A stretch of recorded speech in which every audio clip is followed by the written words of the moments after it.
Hi! This time I wanted to talk about how you can use roleplay to fix problems in different systems and subsystems of your favorite role-playing games. For some people, it's not that obvious. Sometimes, throughout the years, I have heard people that abandon a particular system because they identify some flaws within that system, but they still enjoy playing other parts of that system or other subsystems. So I think it's somewhat of a waste abandoning a role playing game because you think that it requires some sort of complicated way of fixing things. But it's actually quite simple, and I will tell my story as to why I developed that ideology. I think it started when I first learned Advanced Dungeons and Dragons. Back when I was a teenager, my introduction to Advanced Dungeons and Dragons, that is my official introduction, was with let's say, following the rules because I played a very lackluster session. My first RPG session was far from being perfect, but when I got the introduction to the Advanced Dungeons and Dragons, I started to learn the rules, and later on, I obtained the three core books. So, when I first learned those rules to carry out combat and different ability checks and such, it took me several months to realize that you needed to adjudicate certain things based on the description and the way that the players were role playing their player characters. I was still caught up in what I would call a board game slash video game mentality in which you need to follow the rules. The rules are very important. In role playing games, the rules are there, they provide a solid base, but they should also be considered guidelines because of the depth of role playing games. A lot of you already know that, for example, when it comes to a video game, you cannot do things that are not programmed within that video game unless you use some sort of hack or some sort of accessory like back then the game genie and such. And when it comes to board games, you want to follow those rules because otherwise, if it's a competitive experience, it's not balanced and a player has the upper hand over the other players. Or if you're playing the system, if you are using too many house rules in your favor, then the game becomes too easy. So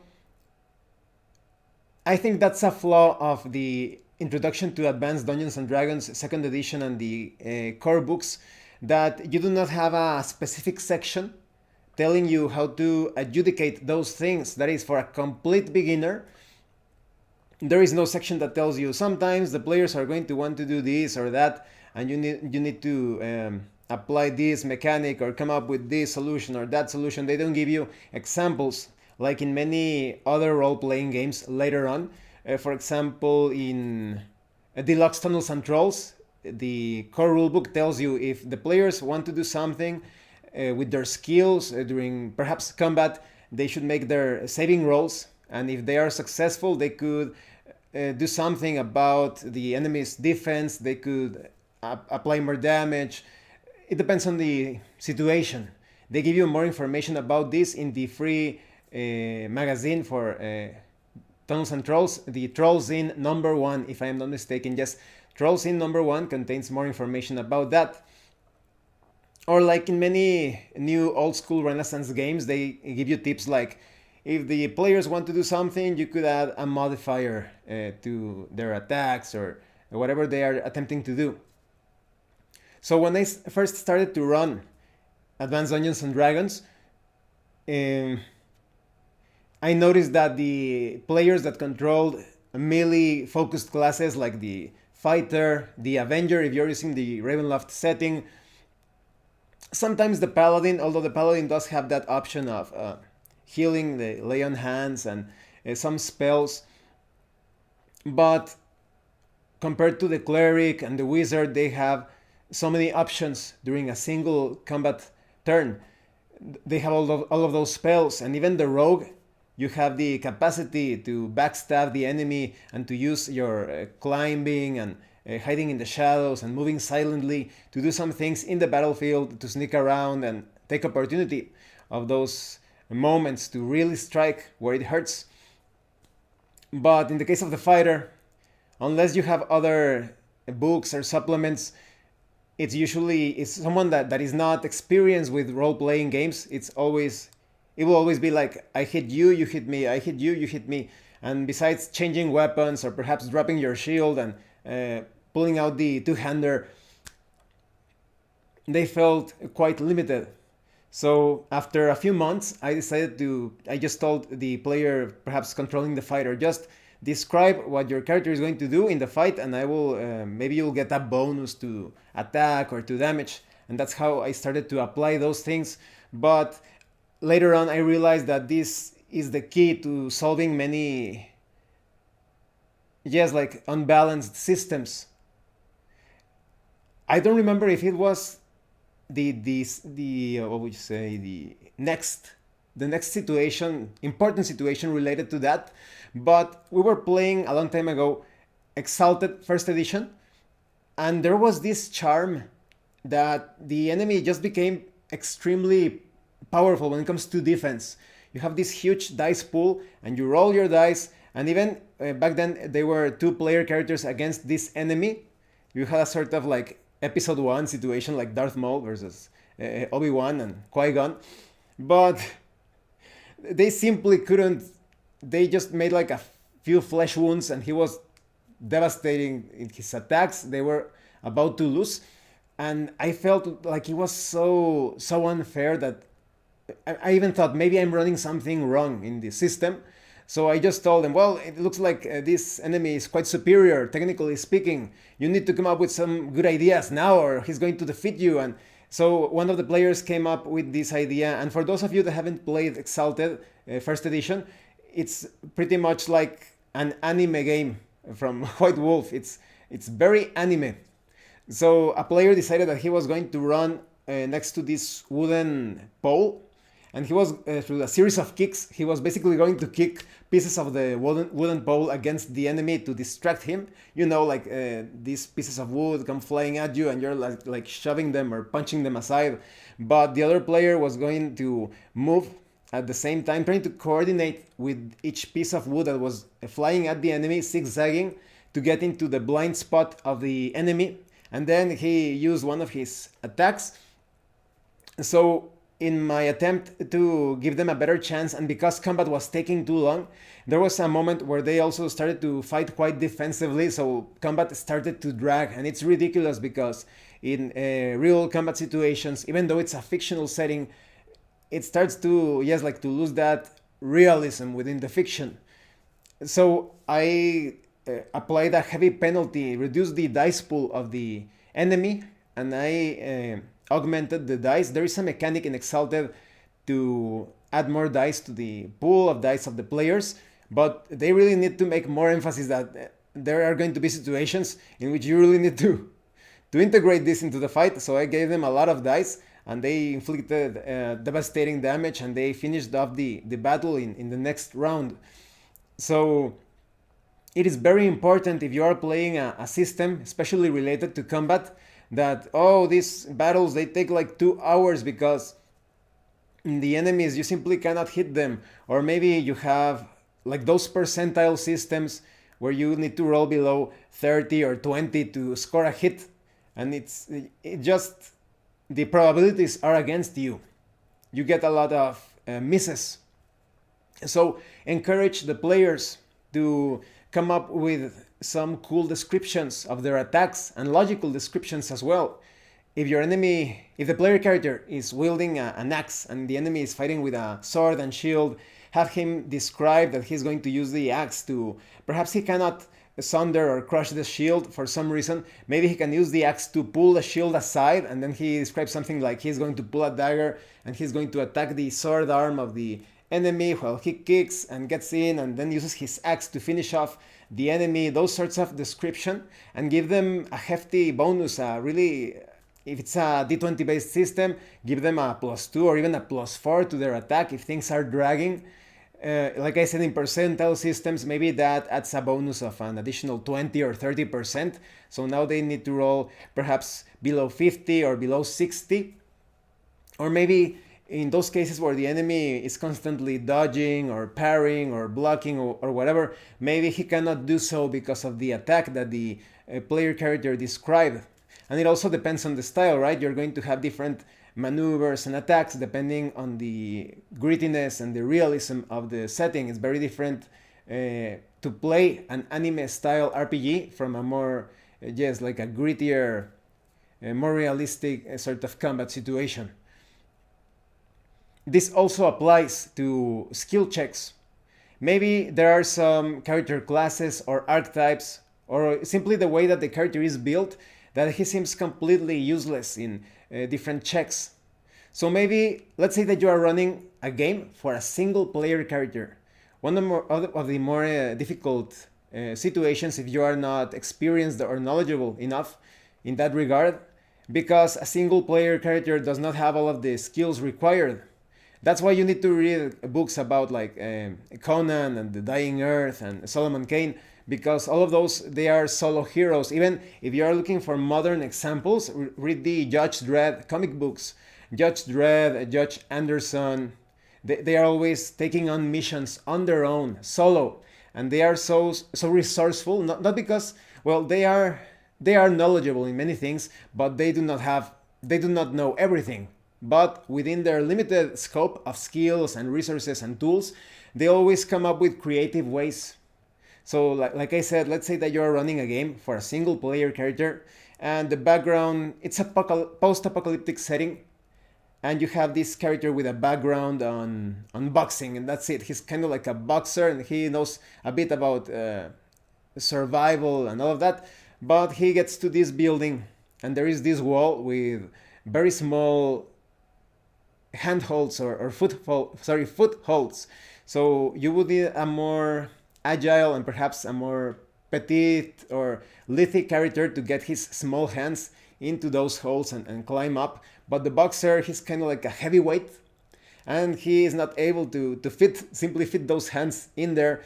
And even though he's physically capable, not every character that is strong is good at climbing.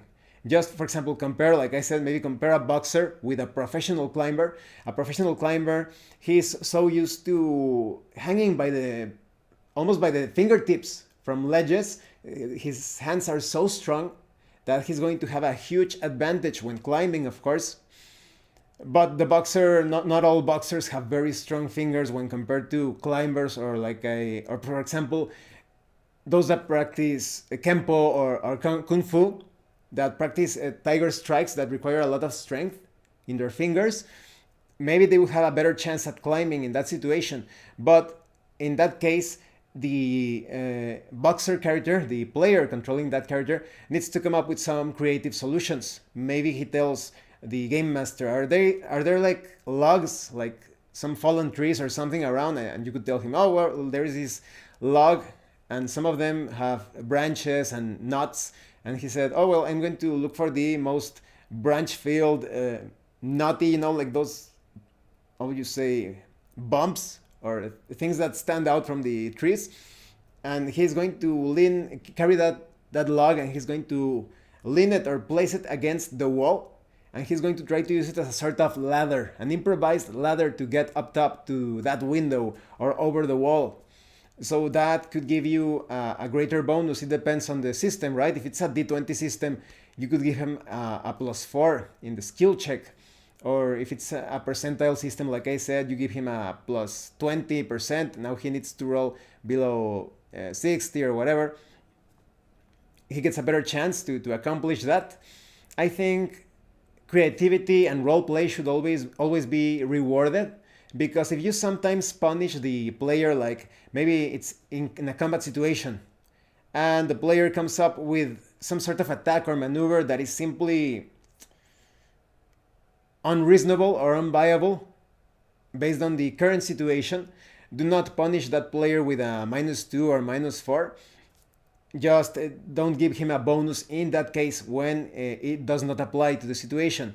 But just take every little excuse to give that player a bonus, because that way you're going to encourage the player to roleplay every combat situation or every skill check to get those bonuses and end the encounter quickly in case it's a combat encounter and you do not enjoy when combats take too long. Or like I said, in a skill related situation, that player gets a better chance at accomplishing what he or she is setting out to do. And that way the player could think, well, I'm going to come up with a creative solution, and if it's not effective, at least I won't get punished for it. So that's a great way of handling things. This could also be applied to other situations like magic. I am always puzzled when I hear game masters or dungeon masters saying like, oh, the spellcasters are just too powerful and melee characters are useless in higher levels.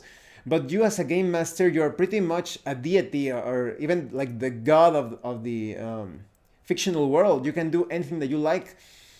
So if you see that a spellcaster is doing everything so easy and the fighters and rangers and whatever are having a very difficult time at being useful at the table, then you need to play the role of the setting.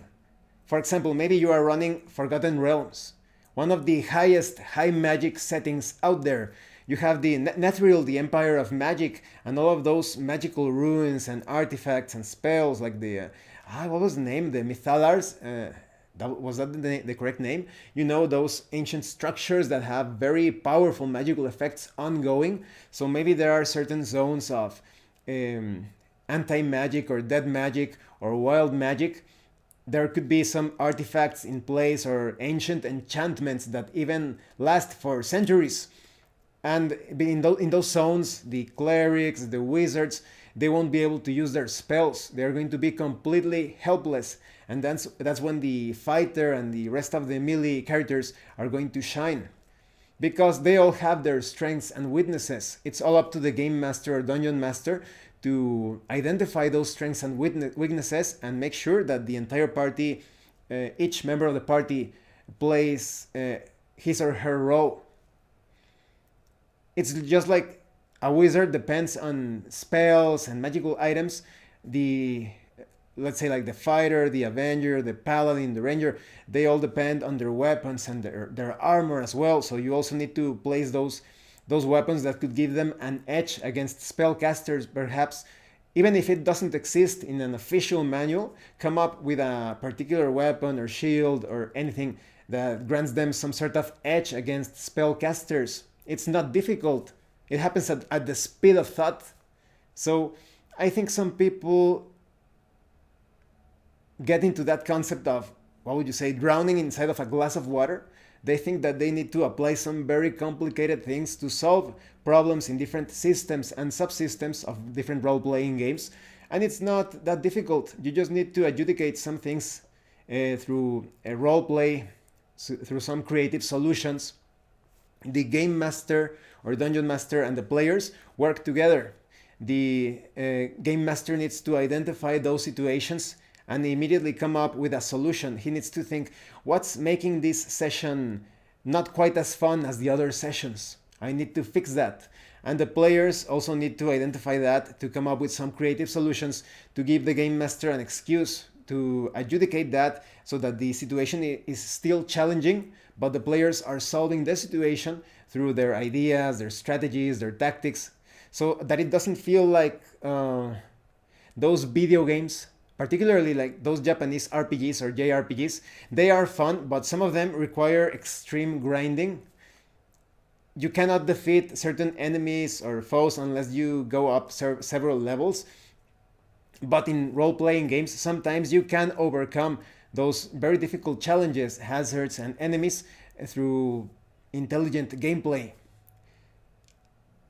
I also would say that you give priority to roleplay and logic and reason, even within the fictional context, as I mentioned, if it makes sense with the overall situation.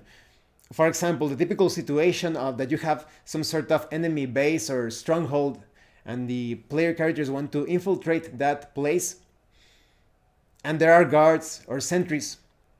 If you play things by the book in many role-playing games, the player could tell the game master, I want to sneak around and get behind that guard, and I want to break his neck or stab him, or like put my hand over his mouth and stab him to kill him so that he doesn't alert the other guards, like in a sort of like a ninja situation.